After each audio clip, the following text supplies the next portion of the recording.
Welcome back to Dieu Han RV. Before we begin, take a breath with us. This episode goes deeper than ever. We'll explore a hidden chapter in Than's life, the quiet man we thought we knew. Have you ever met someone whose kindness feels like a wall? Than's gentle heart comforts others, but what is he protecting behind it? Today, we peel back layers of memory and silence. This isn't just about love. It's about pain, loss, and how some scars never heal. Than's story is waiting to be heard. Than was not always this calm. There was a time when his heart burned with dreams, when he believed in forever, but forever was broken. He loved once so deeply. It left a silence in him that never faded. That woman is long gone, but the pain stayed. In today's episode, we ask, can someone who once lost everything learn to love again? We all carry parts of ourselves we never show. Than's past is full of quiet storms, moments he never shared, promises he never broke, and one goodbye that left a hole too wide to fill. But now, the past is knocking, and when past and present collide, hearts can break all over again. So now we begin. A story not just about Than but about how love, regret, and silence shape the man he's become. This episode may change how you see him. Maybe it'll change how you see love. Watch closely, listen deeper, and don't forget like this video, subscribe to Dieu Han RV, and let us know in the comments where you're watching from. We're honored to have you here. Than sat quietly on the porch, eyes fixed on the open kitchen window. Inside, Dieu Han stood at the sink, sleeves rolled up, washing the last few bowls. Steam floated in the dim light, and the sound of water echoed faintly. Than's heart was unusually still. He wasn't smiling, but there was softness in his gaze. She looked peaceful, and in that peace, something gentle stirred in him, something he didn't dare name aloud. He leaned forward slightly, elbows resting on his knees. His thoughts weren't loud, just quiet questions circling without answers. Did she notice the way he looked at her? Would it be wrong to care this much? Before he could sink deeper, the door creaked. Trin stepped out, sat down beside him, casual but not careless. For a moment, they said nothing. To men watching, the same woman from different corners of their hearts. She's beautiful when she's not trying, Trin said, his voice light but meaningful. Than didn't answer. Trin glanced at him sideways. You've been watching her a while now. Than looked away, not because he was ashamed, just unsure what to say. She's strong, he replied after a pause. Trin nodded, but he wasn't done. That's not what I asked. Trin leaned back against the bench, exhaling softly. Do you like her, Than? It wasn't teasing. It was honest, a question from one man to another, maybe more than just curiosity. Than hesitated. He looked back at the kitchen, Dieu Han still wiping the sink, and aware. He didn't want her to hear, not even accidentally. I care about her, but I don't want to confuse her right now. Trin tilted his head, voice softer. Because she's been through too much. Then nodded slowly. I've seen how fragile she is, even when she pretends not to be. One wrong word could break her again. Trin went silent, eyes lowered. He understood that kind of caution. Not fear, but protection. Love, wrapped carefully in silence. They sat there, letting the silence stretch between them. No jealousy, no anger, just understanding. And maybe that was the most painful part, to love someone enough not to rush. Trin said finally, then nodded, eyes distant, or enough to step back, if needed. The wind carried their words away. The silence between them returned heavier now. Trin glanced sideways, hesitant but burning to speak. He clenched his hands, then loosened them. Then, he said, voice low, do you love Dieu Han? The question dropped like a stone, then blinked, lips parting as if to answer. But no sound came out.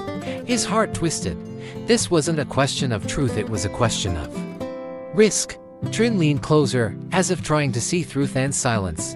I've seen how you look at her, he said softly. There's something in your eyes that isn't just friendship. Than closed his eyes for a second, trying to find calm. He wasn't ready for this confrontation. But he also knew silence would only feed the wrong hopes. He opened his mouth slowly, words already weighing like stones. I've been through a lot, Than said finally. Dieu Han reminds me of someone I couldn't protect. His voice was steady, but distant. She's strong, yes, but I see the parts she hides. Trin listened without blinking, and he asked, then exhaled slowly. I care for her, deeply, but not the way you think. I see her like a younger sister, then said. It was calm, measured. He didn't flinch, even though it cut deeper than he expected. Trin exhaled, relieved. A quiet smile curled at the corner of his mouth. That's good to know, he murmured. Then looked away, unsure whether he had said too much or too little. Trin sat back, more relaxed now. The tension in his shoulders softened. Sorry if I pushed too hard, he said gently. It's just, I needed to know. Then nodded, eyes still not meeting his. There was a strange hollowness in his chest. What he said wasn't a lie. But it also wasn't the whole truth. Neither of them noticed the faint creak behind the window. Dieu Han had walked past, bowl in her hands, just as the words escaped. Her steps slowed. Teasing si hein MG. The sentence echoed in her mind, louder than the clinking dishes. She didn't drop anything. She didn't cry, but something small cracked inside her without a sound. She stood still for a moment. The warmth from earlier had vanished. In its place, a chill she didn't expect. Did it matter what he truly felt? Or was it the thought that he never saw her the way she hoped? The silence in the kitchen became too loud. Dieu Han turned the bowls upside down, one by one, on the bamboo tray. Her movements were steady, but her chest felt heavy. She had replayed every moment, every gesture, every gentle word from then. It all felt like love. It had to be, but now she realized. Kindness was not always love, and what she thought were signs were maybe just habits of a good man. She wiped the tray dry, staring at the wooden grains beneath her fingers. How foolish was she, letting her heart run ahead without confirmation. She had dreamt of a future just from small signs.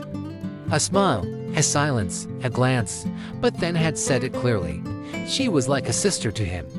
That word kept echoing, and it shattered something deep inside. The kitchen felt smaller now, like it was caving in around her.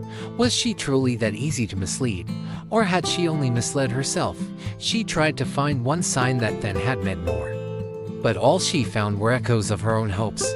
Hope, she now realized, could be cruel.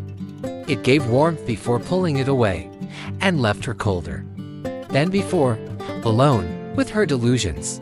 She placed the last bowl down and exhaled slowly, a quiet sigh, carrying all the weight of unsaid words. Dieu Han hadn't asked for anything. She had just hoped. But hope without words, without clarity, was like building a house in the fog. She had built hers brick by brick.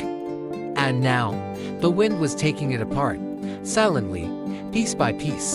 Then sat quietly outside, and aware that Dieu Han had overheard his conversation with Trin. To him, everything felt still. He thought his words were buried in the silence that followed. But they weren't. He didn't notice the faint shuffle of footsteps behind the kitchen wall earlier. Now, he simply stared at the empty garden. Regret tugged at him, but he couldn't place why. Was just, something didn't feel right. He had no idea what kind of storm was brewing behind the walls. He believed he had hidden things well. He believed Dieu Han was safe from those doubts. But silence has a way of traveling through thin air and reaching hearts that weren't meant to be broken. Still, he sat, trying to convince himself that everything was still okay. The door creaked gently behind him. Dieu Han's voice, soft but clear, broke his thoughts. You should come in and rest. Then turned, surprised to see her there. She smiled faintly. No signs of what she had heard, and yet, something in her voice made him feel oddly uneasy. He nodded, standing slowly. I'll come in soon. You go first. She didn't argue. She just turned and walked back inside. Her footsteps were light, but each step echoed in Than's mind. He had no idea what she was really thinking, and for the first time, he was afraid to find out. Left alone again, then stared at the doorway. He had a strange feeling that something had changed, but he couldn't name it. He wished he could rewind the day, say something else to Trin. Or maybe, say nothing at all. But now, whatever it was already done. Than sat in the fading light, turning a small ring between his fingers. It wasn't new. It wasn't bought for Dieu Han. It was a memory, a symbol of something unfinished. of a love he once held close and lost. She had waited longer than he deserved, but in the end, time wore her down, and one day, without drama or goodbye, she walked away. With only silence behind her, he could still hear the words "I can't keep loving someone who never turns around." Those words buried themselves in his chest. He had chosen responsibility over affection too many times, chased stability, built a life, but forgot love needed time too. She left when he thought he was finally ready, but by then, he had nothing left to offer her except regret. He never blamed her. He blamed himself for answering work calls during their dinners, for missing birthdays, for not holding her hand when she needed it most. He thought love could wait until life was in place, but he was wrong. She had every right to walk away, and she did, quietly, completely, and forever. He kept the ring not to remember her, but to remember what silence cost him, how waiting too long can mean losing everything. It reminded him not to repeat the same mistake. And yet here he was again, staring at Dieu Han from afar, wondering if he had the courage to speak his heart before life taught him another harsh lesson. He remembered her face as she left, not angry, not cold, just tired, that kind of tired that no amount of love can fix anymore. He remembered wanting to stop her, but standing still instead. Frozen by guilt, by pride, by fear, that moment never left him. It followed him into every silence he's chosen since. Dieu Han was different, gentler, more patient, more fragile, but also more open. She looked at him like she believed in something he forgot he had. That scared him more than anything. Because losing her would hurt in a new way, not like the first, but deeper, more permanent. Like losing a future he hadn't even dared to dream of. He wanted to protect her, even from his own uncertainty. That's why he said what he said to Trin. "I see her like a sister, a shield," a lie wrapped in good intention. He hoped she hadn't heard, but deep down, he knew lies told out of fear still cut just as deep as the truth. Then quietly slipped the ring back into his pocket. No grand gesture, no final decision, just a breath held a little longer than usual. Some feelings are too deep for words, too fragile to face the daylight. And as he stood there alone, the silence around him felt like a question left unanswered. Would he ever dare again? Would the past always win over the future? What happens next? Will then find the courage to tell her what he truly feels? Or will silence become the wall that keeps them apart forever? There are no clear answers, not yet. But sometimes, the heart knows the truth long before the lips confess it. And maybe tomorrow, just maybe, a choice will be made, and a love story rewritten. If this story touched something in you, don't forget to like this video, subscribe to Dieu Han RV, and hit the bell so you won't miss the next chapter. Let us know where you're watching from in the comments below. We read every single one with love. Your support is what helps us keep this journey going. And remember, sometimes the quietest hearts carry the loudest stories.